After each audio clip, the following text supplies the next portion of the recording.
Hello everyone, and welcome to another edition of A Dose of Drew, and this is going to be Friday Night Knives. It has been a while since I've been here, if you'll have to excuse me. If you look at the dates, there'll be a gap. I have had an injury, so I haven't been able to do this. So I am back, and as you can see, I've had a little bit of stuff build up while I have been out, so I'm going to do some quick first impressions of some knives I have had probably for at least the last 6 months or more. These are all new ones come in. Some of them are even longer. I've had the shade for longer. Some of these are really just been in here trying to get some use, and some of them are quite new. So there's a whole gamut in here of stuff, and I'll get right in it. First off to some of the old ones. This is the Real Steel Shade. It's actually pretty all right for karambit. It's if you're looking to karambit as a full self-defense and you're one of those tactical people, this might not be the best one. One of the things, it's really smooth. You can really easy. It's really hard to. Oh boy. See if I can do this, because this one's harder than usual and it's even harder on camera. Nope. It's better to pinch it out. It's not very smooth. Need to take it apart. Actually, I shouldn't say it. It's smooth, but it's not even close to drop shutty. That is actually not. Very deep carry with just the ring popping out. I have found this to be far more useful like this. Quite honestly, I have used this, the D2 steel, all that. I have found it for my hands to be like this with the short little hawkbill blade. But I'm still taking this in. I don't carry karambits a lot, quite honestly. As I have carried this, what I have found myself using it for is pruning my plants on my patio garden. So it's really great for that. It's a good knife. My impressions on it are good for what it is. We'll see if it's gonna stay in my collection. I don't know if it will. I don't carry karambits. They don't usually have a lot for me, but this light curve on this one gives it a lot more options for me. Ooh, another one. Oh, the QSP Gannett. I've done a first impression on this one when I first got it, and I am continue to be impressed with it. It's got pretty good action. Lots of stuff. I have carried this enough to drop it and put a mark on it, so that's there. First impressions are, this is a good knife. This is actually an excellent knife. 154 cm, micarta, carbon fiber, good clip, really good stuff. It's at a price point that's pretty darn competitive. So it's got, I mean, nitpicky as all get out at that price point. It's around 80 bucks. Great knife. Unfortunately, it probably won't stay in my collection. I'm going to be doing a full review of it where I will explain why, because I really hate to say outstanding knife, but I won't keep it. But I'll do a review on this one and tell you why, because this is an outstanding knife I've had for a few months now, and I really wish I could keep it, but I'm not going to. Ooh, I'm going to skip one here because I've had one a little bit longer. Kaiser Gemini, the Laconico design. First impressions, there's a reason this is a classic. It's outstanding. The Vanguard version is what I have here with the black micarta. Great action. N690 steel, somewhere between VG10 and AUS 10. And chemistry, good heat treat. They're really hard to tell if the heat treat and everything's on point. The geometry is great. Blade shape. I am becoming a quick fan of the Laconico stuff, simply because, well, classic elegance. I don't know what else to say about that other than you can see subtle curves that are there. It fits the hand. I've heard it described as just enough a lot. And I'd have to agree. The only thing that I can say is the Vanguard version with the scales that's kind of square with just a little bit. It is fantastic. Ooh, the color scheme. First impressions on this one, without doing a full review, outstanding knife. I can see why it's become another classic. Another one. Ooh, Bestech Circuit. First impressions, Great little knife in the hand. This is an ergonomic simplicity, but the simplicity is all, it functions. It's all that it needs. K110 steel, or as I like to call it, really clean D2. Austrian company, Böhler, that does the K110, I believe is what it is. Böhler Udholm does this steel. They have a reputation for keeping their steel really clean and free of impurities, and also have really tight chemistry tolerances so that they're pretty standardized all the way through. First impressions, it's got all the right stuff. Deep carry pocket clip, contour G10 inset liners, nice flipper that's not a little bit of a pocket pecker, but doesn't get too far out of the way. Got jimping on right places, got a nice drop handle, it's got good comfort, a little bit of a choil so you can choke up, or if you need to finger the blade for anything. It's got a nice big full flat, almost full flat grind. It's hard to see right here. There is a little bit of a flat, but it's, or a little bit of the face there too, but it's almost a full flat grind. It's close enough that it's got close to the geometry. It comes really thin behind the edge. My only first impression I can say is that I wish that you could flick. The flicker friendliness of this really isn't there. You can, if you need to go slow and just, I mean, it's really kind of a nondescript knife. And if you're in a place where you can pinch it out, it pinches out nicely. And of course, the flippering action, sublime. I don't know if y'all just caught how that was just enough to catch. I was trying to go slow so you can see it, and I actually nailed that one really good. First impressions are it's a good knife. This is well worth the money. It seems to be heat treated well. It's a basic design for an EDC, general purpose, everyday knife. This is actually pretty darn cool. Spyderco Astute. Oh, I'm going to get this out. I am a bit of a steel snob, I guess. I like to have the cool stuff. 8CR13 MOV is the steel on this one. Now, the reason why this usually sucks is it's basically 440B with less chromium and that sort of stuff. The biggest thing about it is the tolerances and the specs on it are pretty wide. I'm talking from secondhand information. I'm not a steel expert, quite honestly. I think if you've watched enough videos by now, everyone will tell you to go to the same place. You want to learn more about knife steels and their compositions, there's only one place to go, and there's only one person to go see, and that is Dr. Laren Thomas over at KnifeSteelNerds.com. Become a patron of his, watch his stuff, check out his blog, all that stuff. It is fantastic, and it is a great source of information on steel. With that being said, someone like Spyderco can afford to buy a large melt, test it, and really nail down the heat treat for the batches they get. So they can adjust their heat treats for batches, which means they have the capacity and all that stuff to do it, which means you can really heat treat it. This is essentially AUS 8A.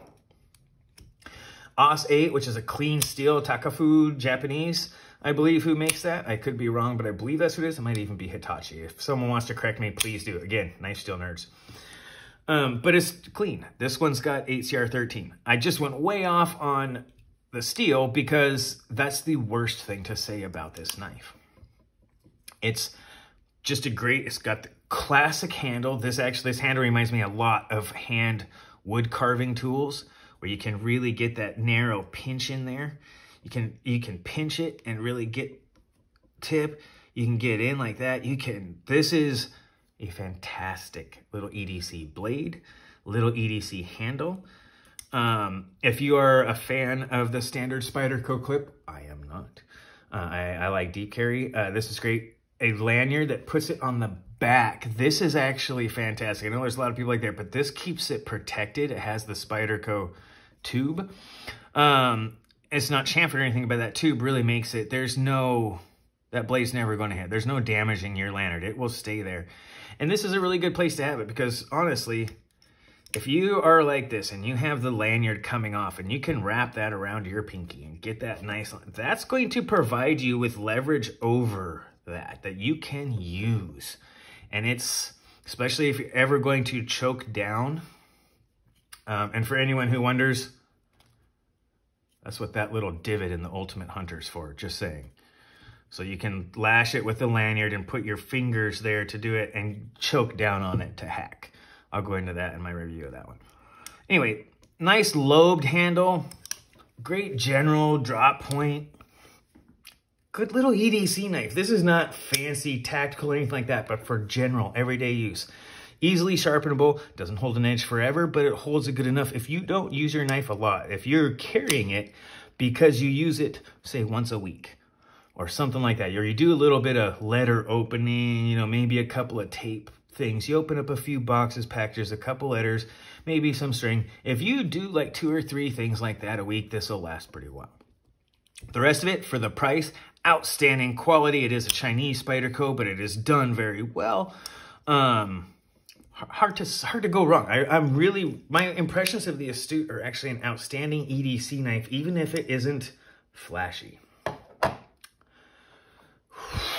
Next up, I'm going to start hitting the Kershaws, Kais, ZTs, and everything now. I have finally got a knockout. This completes, number one, for those who don't know, I do like Kershaws, and this knockout now completes me having at least one version of every American-made Kershaw. And I have put it off for a long time. I avoided the M390 ones. I got a 14C28N. And why I put it off, I don't know. This is an outstanding little knife. It's assisted. I'm not the hugest fan of assisted, but I do like Kershaws, especially their new one with the ball bearings.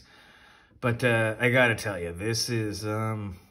man, that 14C28, that giant blade, I mean, this thing is fatter than half of the knives I own when it comes to how high that grind is, right? This blade itself is higher ground than half of the knives I have even capacity. There's more, it's a great little cutter.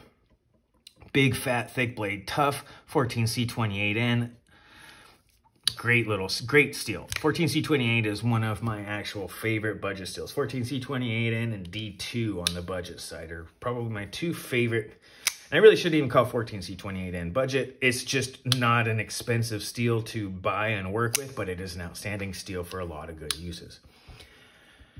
The assisted isn't my favorite, right? I don't like having to either do that or, you know, always finger that blade down, but the slimness of this, the generally good, you know, especially the thumb, that's the way, this is really meant to have the thumb on top. You can do a little bit of scoring if you go up, but it's too thick to really pinch it unless you've got your finger on top, right? But for that, outstanding knife for that particular purpose. Another one I've had in a little bit of time to get used to, the ZT0609. Ooh, first impressions of this, wow. This one's going to stay. First impressions of this are outstanding. I can see why this is. It's slim, it's titanium, it's bronze. I really wish they'd have matched this, but I get it. They have other ones. I'll probably end up getting that. The only thing I don't have is a see-through pivot tool. So I can pull this apart and do some maintenance on it. It doesn't need a whole lot right at this point, but it is good. First impressions are fantastic in the hand. Only bad thing I found so far is the really, really long travel between when you disengage the lock bar and when this falls and can engage. So I can go there, and I still haven't, I can go there. That's how far that thing can go and still not engage the ball bearing. That's been the worst thing the whole time. There's a whole lot of play from when you disengage the lock bar to when it isn't actually able to come down. That's my biggest complaint. Other than that, fantastic little knife. Oh my gosh, it's hard to understand unless you're using it how well this is designed for what it does. First impressions are outstanding. Next, everyone knows this one, another Kershaw, but I had to get it. This one is not a specific leak, not your average leak, just a random leak. Sort of like someone who's had too many Starbucks stops. Anyway, the blackwash version I got, 14C28N in the reverse Tonto. Slim steel, stainless steel all the way around. Again, 14C28N. The leak is assisted as well. If you have never handled a leak, you should. This is slim, thin grade stock, slicey. It's the Wharncliffe is fantastic, but the reverse Tonto, I'm definitely digging. And this is the random leak is a great one. I had to get at least one of the stainless steel versions, and I did. And it is it's at least as good as the other ones. there's some things about this particular one that I'm going to get into in a review as well. These next two are coming together because for anyone who's ever watched me or my Instagram or anything else for any length of time, you will know I love the tumbler. And in fact, if you just watch and you can't see already, how do you tell that someone likes drop shot action? Well, there's scars right there on their thumb. It's kind of like, how do you tell that someone sharpens their own knives? Well, they have bald forearms. This is my old Kershaw, the black one. Ooh, I'm not getting this very good, but I have cleaned this and all that sort of stuff, and it is very drop shutty action. Love it. I went ahead and got the Deadpool colored Smoky Mountain Knife Works Red Special. This one is still relatively fresh. I have not cracked this one open or done anything to it, so I've had drop shutty action on the other ones since I got it. This is not, well, it's a little bit smoother, but not far off. Definitely loving that one. We'll get back to that. I have no doubts that I will love this one, but having one that's been around a while, broken in, cleaned, and all that sort of stuff, and one that's new, offers an opportunity to do some really good videos to kind of show and compare. Another one I've done a first impression on, and I'm going to do a long video on it and review on as well, but I have to put it in here because I haven't had a chance to get it. It's been a while. The Combu designed, Best Tech executed Falco. Rock me on my dais. Wow. I have really come to appreciate this knife. The ergonomics on it fit my hand beautifully. Absolutely outstanding in the fit. The Spartan design, one tail pin, one pivot, very low. This drop, instead of having, you know, a lot of other drops, it has this little hook which hits right for me. It hits right on that pad, right? The pinky pad, right? That second one. Oh, it just tucks right in right there for me in almost every grip. Love this one. 154 cm, this kind of curved slicer grind. Beautiful steel, comes down to an incredibly thin edge. Titanium clip. Best Tech does this little shelf right there. I don't know if you can see that. I'll try and get it. That's got a little bit. It is just enough deep carry, because that's where the deep carry stops, is right there. But that little stuff above it is just enough to grab it and control your knife. And of course, the action, for those who we know action, is number one. Oh, yeah, you can grab and control it. I have really come to enjoy this. It comes in a lot of colors. You guys, this thing, I will do a much more in-depth. This is an expertly designed in a Spartan way. Normally, if you look at a lot of Combu designs, he's pretty fancy. I'm going to say it right now, he's got cutouts. It's beautifully designed, and they all work well. But this is one of his more, well, we'll say conservative designs. But it is, you'll see a lot with two pins, and people like it where it's really, you know, like almost bare. This doesn't get one pin in there. This is pretty bare, and it's G10 and carbon fiber. First impressions are, again, an outstanding knife. Best Tech Falco, it's right around 150 bucks. Depending on where you can go find it, there might be a few dollars difference. It's worth it. This is 154 cm, outstanding steel. Titanium liners. I mean, you guys are looking at the action. This is how it's been since the moment I got it out of the box. The first flip was just like that. Amazing knife. Going to go into a couple more. Blade HQ Special Mini Sheepdog 4V. Ooh, this one I've had for a long time. I haven't done a review. This made me like the sheepdogs. Ooh, I even have a coffee wash the blade to make it match the titanium. It was definitely much shinier, like the pivot clip when it came. This is not the stock coloring. That is my own acid wash on it, or coffee. Well, it's acid wash, but with coffee to get it to that color. Yeah, this one's staying my connection. This is an collection. This is an outstanding little knife. Oh my God. The only complaint I have about this knife is that it's like 3.5 fingers. You can't, it's hard to get up. You can get a finger on there, and you have kind of a flat spot if you want to pinch so your finger's out of the way, but you know, you're not going to run up. but you can't really get a good grip on it from this thing. That's my only complaint about this knife. And then they got the non-flipper thumb hole version. Again, 154 cm, black micarta. Doesn't have the machine tip, it has the bent one. You know, this one, 4V, this one's not a cheap one. I did get it on the first couple of weeks sale, so I got it for probably the lowest price it was ever for sale for. I'm not going to repeat it. Let's just say that I believe it is currently around 160 to 170 bucks, and it was more than a few bucks less than that. If you were lucky enough to get it on the initial offering as well, you know what I'm talking about. This knife was a steal. Oh my God, it was so cheap and so good. This is just as good. 154 cm. Oh, I should say just as good. This is cheaper, almost as good, and you have a full grip capacity on this. This makes this, oh man, how can you even begin? My first impressions of this one is, this is how it should have been.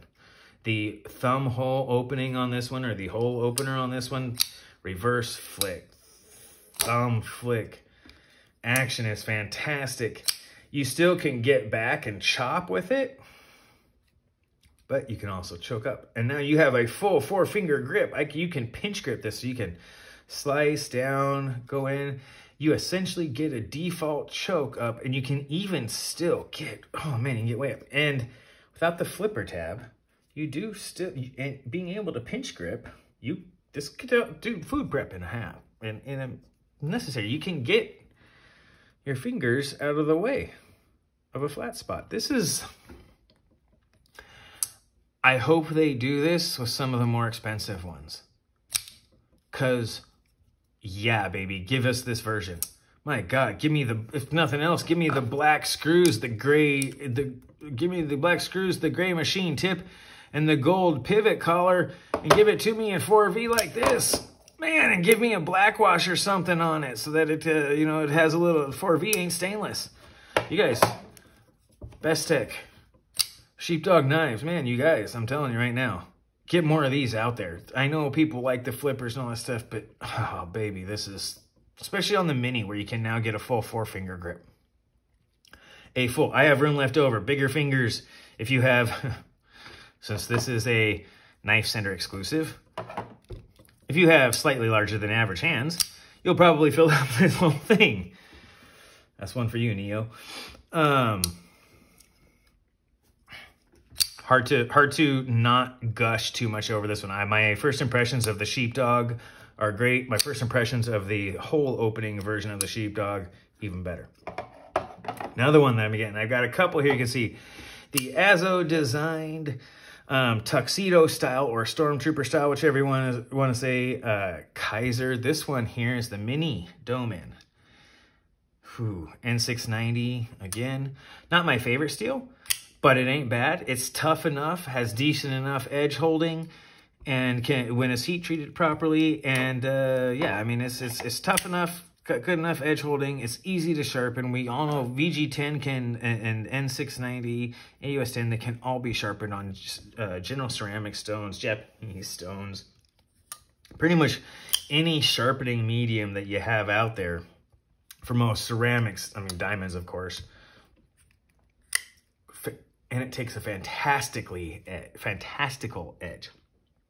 Super thin, relatively good. This Mini one is good. The stop on the liners, it's a little thick in the back with that much a square. It barely fits my fingers, but that little bit right there gives you a bit of a place where you can kind of choke up if you need to for lighter work. And if you're going to really do some work, there is enough room for 4. This is a mini knife that honestly is pretty good. It's not, it's fairly decent in size and all that. It's got a good G10, good little pocket clip. It would be nice if I had a little bit more, if I had more of the standard one, but this slim pocket clip here is actually very, very unobtrusive. The little bit of Azo design on there does shine up, but it's for what this is with the black on stuff. This one actually hides pretty well. It's not super thin, but that's okay. You know, the angles don't get you because there's a little bit of shadow boxing, which gives it almost a contoured feel. The scales are slightly contoured in addition to that. I don't know if that's coming across as well. Let's see if I can, oops, I keep bumping it. I don't know if that's going to come across as well because of the white and black. They are slightly contoured with a top narrowing bias. It might show up better on the tail end there. But top narrowing bias, a little bit flatter, so it's a little flatter on the bottom. Great little knife. First impression on that, good little knife, well built. Should last a while. That's the stop being the thumb stud and the liners. Basically no other stop pin. It just runs right into the liner like many others. There's a reason I keep pulling this one up. Like, oops, put your fingers in there, it won't open. But several others that don't have stop pins that use that. Good little knife. I like the Stormtrooper style or tuxedo style. It's not too bad. Gonna do a little more with this one. Ooh, and now we come to the two that have some of the more recent and also, well, we'll get right into it. The Kizer Azo designed Infinity right here. Bam. Oof. Obviously, you can see the symmetry of it, the symmetrical lines. It's meant to kind of evoke the infinity symbol. Understand, I think it looks a bit like a bow tie as well, which is nice. The spade-style blade with the drop point is absolutely fantastic. Again, the Vanguard series N690, pretty common. But man, this blade shape with that, it gives it even if you were to give this a full flat grind, it gives it a bit of a slicer grind just because of the blade shape itself, which is nice. We keep talking about slicer grind for those. It's not a compound grind, but just the curve of it, since this is narrower to go to the same thinness, if the edge is the same thinness all the way, when you have a shorter distance to do that, this is going to be steeper than it is out here by just the nature. To get to that same thinness, you're going to have a wider base. It gives you more behind the edge down here, but where this is taller, it gives you a thinner, longer thing to slice. This is a fantastic little slicer. Great pocket clip. Again, the tuxedo / Stormtrooper styling. Fat pocket clip. There is another version of this that is the flipper. It's the flipper tab in the Black Micarta. I like this one because I have a lot more hand placement. If I just have the flipper tab, this thing's my fingers running off, and it's nice, but I don't always want to do this. I want to be able to pull this in. I want to be able to get something. So having a place to put my finger, much like the Rat series of knives or some others where it's almost a choil. It's not really choil, but it is a default place to do so. I can really get a full grip on this knife. Nice and flat on top. If you take a look, even more so than the previous one and several others, some contouring on the handling. This is thick on the bottom end. It's nice, right? It's thick on the bottom end. It's a nice place to put your hand. Front flipper action, fantastic. Having that flat on the pocket clip is beautiful. Makes the front flipper action, and you get a place like it is the lighter style. Oops. Let me see if I can get it. I'm trying to go real light so that you guys can see the sublime action. I better get up here. Oop, fine. I haven't gotten the sublime style yet. It doesn't take much though. Action is drop shutty from the get-go, super easy. You can just hold it with a couple fingers, and I'm trying to do it light in it, right? But if you give it just a little bit more, it goes pretty easy. It's hard to get sublime on this one. It just kind of snaps open. That thickness on the back end though, gives you a lot of purchase for your hand. Gives you a lot of good grip. Oh God, I'm going to regret doing this, but just the way I like it, huh? Looks so good. I was wishing I could bite it, huh? But I had to. Sorry for everyone that hates it. Too bad. And again, simple design. One pin on the back, pivot pin, and then that is simple, minimalist type design. Classic blade shape. Nice handle that mimics it and gives you a lot of purchase on your hand, as well as a lot of safe. You know, it's got a little, man, that thickness on the back end gives you a lot of good places to put your hand. So yeah, action on that, fantastic. I'm really enjoying this knife. My first impressions are good. The action is awesome. The design, though simple, is beautiful. First impressions of this knife are outstandingly good. And then the last one for tonight The newest one to the edition, the Kaiser Grazioso. N690 again. Manganas designed. Ooh, how to start. First of all, I'm just going to let you look at that one for a second. That's a pretty one, ain't it? Lots of curves, lines, intersecting, well matched as they go to certain points of symmetry. I'm going to take a moment. You won't see me do this too often, except for maybe on some other blades, especially when I go into doing the full design.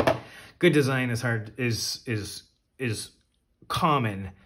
Great design is not. This one is a little bit thick on the blade stock. It's got great ergos. Oh my God, oh yeah, the ergos on this are top notch. You got pretty much any grip is well thought out and ready. They have another version that is micarta as well. This is the G10 in copper. That one's micarta in copper. The copper has a, let's see, copper has a stone wash that you may or may not be able to see. That's going to give lots of nucleation sites for patina. If you don't know what that means, it means it gives a lot of places for oils and other stuff to get stuck and start patinaing it. And once it starts patinaing, it will expand from there. It's like you'll start getting different spots. There's lots of little spots for it to do that, so it'll start patinaing all over with different depths, stuff like that. Depending on when you get in there, how soon it does it, it's awesome. I believe it's copper too. It might be brass, but I believe it's copper. And same here, it's on the backspacer. Which does bring me to one of the few things so far on my first impression of this knife, and that is the balance point. It is way back behind the pivot. Changing that to a different material would alleviate that tremendously. That dense, heavy metal on the back is pulling that balance point way behind the pivot. That's my own. If you're here, it's not so bad. It's still right where your power knuckle is if you're behind the finger guard. So you get, I mean, that's that knuckle, right? That's, if you're holding it right there, that blade moves real light. If you're holding it right there, it's not up in your pointer finger anymore. If I'm holding it like this, it's between these knuckles. So I'm moving here instead of up here. That's the only thing I don't like about it. And I shouldn't say that as I don't like about it. It's the only like nitpick I can find. The rest of it is freaking outstanding. Great pocket clips. I mean, just it's recessed, flat heads. Jimping is cut out. There's the flipper tab isn't a real big pocket pecker, especially considering the curve. So if you're looking like this, if you're looking this and this is the way it's sitting, it's not, there's still something there to do it, but it's pulled away. It's got to travel to get there. Flipping action, outstanding. Little bit of recurve gives you some nice places to get. Extra belly, ridiculously strong and pointy tip, even though I don't want to say dainty. It goes out to a pretty slim tip, but it's got all this. Number one, it's got the full thickness running right out to the distal taper, as well as this extra bonus of the harpoon swedge. I don't know if it is. It looks like a harpoon swedge. Oh my God, slicing through. I was not expecting, I liked the look of this knife. When I got it, started handling, I was not expecting to like this knife as much as I do. My first impression of this knife are fantastic. It's a little heavy for my liking, but man, the deep carry, number one, the black and copper, black and tan, or whatever you want, beautiful. I love that combo. Absolutely aesthetically pleasing. The design is obviously meant to, I mean, it evokes classic knives as well as new. The recurve, the pronunciation, even though it's a very light recurve, the way that they accentuate the belly with a quick upturn on it. Oh, man. Well designed and well executed. I am curious to see what changing the scales or the backspacer and maneuvering, manipulating this balance point will do for how this knife handles. Because right now it's it's harder to move. It's got some inertia behind it, some, you know, moment of inertia. But wow, I have really come to enjoy this knife. At this point, it's relatively new. I might find something I don't like. It's only been a few days at this point. This one's one of the newest. But right now, based on first impressions, I give this one a really good first impression. I am highly impressed with this. If I were to call out ones that, other than the ones that I know are great, the ones that have most impressed me, besides, I want to say, I knew these, I had a pretty good idea these would. 0609, I had a pretty good. The classics I'm going to rule out. The QSP was one that impressed me, but not necessarily from the price point and not nearly as much as these. These 4 knives right here impressed me more than I expected them to. This impressed me about as much as I expected. I expected to be impressed, but just kind of went a little higher.